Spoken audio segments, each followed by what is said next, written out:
you will begin to understand how current, pertinent, direct the Bible is at all times to guide us on a journey in the midst of the world that we are surrounded with right now, especially such a legal world that appears so evil and so aggressive towards truth.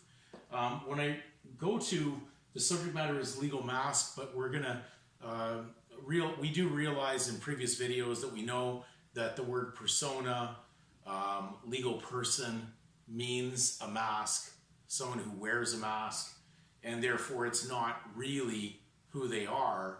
They're actually putting on a cover which covers up what is truth with something fictitious. So when we go to John 14 verse 6, looking at Christ's words, he said, Jesus saith unto him, I am the way, the truth, and the life.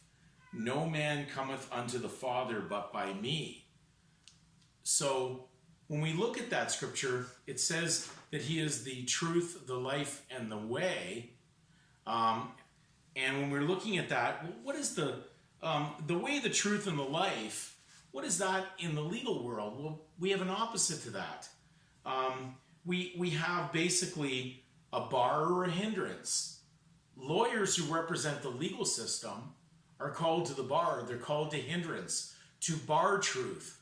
They're called to change lords, because the word attorney or attorn means to switch or change over your loyalty or allegiance to something that was not your previous loyalty. So when lawyers basically join the bar, they're actually perfectly noted as the devil's advocates, because they're advocating what is evil, what is debt, opposite to the truth of Scripture and the salvation of Christ, which cancels out debt. So when we look at it in very simplicity, Christ would never promote instead of being the way, the lawyers go with the bar, the hindrance. And then therefore they would go, instead of the truth, they'd be going with the lie or the fiction, which is what they represent under legal fiction. And then instead of the life, they represent the dead body corporate, the death. So you can understand that these are absolute placed mirrors of two opposites, but that's the world we live in that denies the covenant we have with God. And it is only your choice to reach or accept the pardon, the salvation, and the truth that comes from Scripture, and accepting Jesus Christ as the King of Kings and Lord of Lords. So we're in a very simple situation of choice.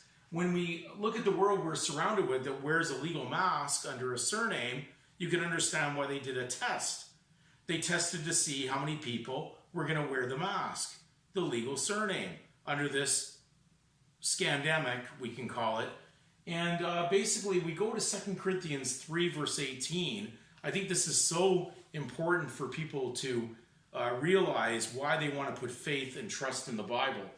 2 Corinthians 3, verse 18 reads, But we all, with open face, beholding as in a glass the glory of the Lord, are changed into the same image from glory to glory, even as by the Spirit of the Lord.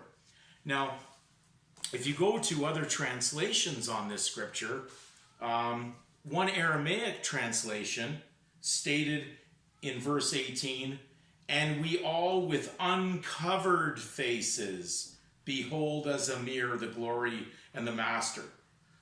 So when we look at it, would Jesus Christ wear a mask? Would he be covering up what is truth with fiction in order to be subject to the higher powers that many 501c3 religionists would proclaim is required for Christians in the legal world? Well, maybe in the legal world, but not in the spiritual. And the legal world we're not supposed to be part of. So when we go further on that, one version basically had stated that it was, but we all with unveiled face beholding as in a mirror the glory of the Lord, are being transformed in the same image from the glory to glory, just as from the Lord the Spirit. So unveiled means no mask.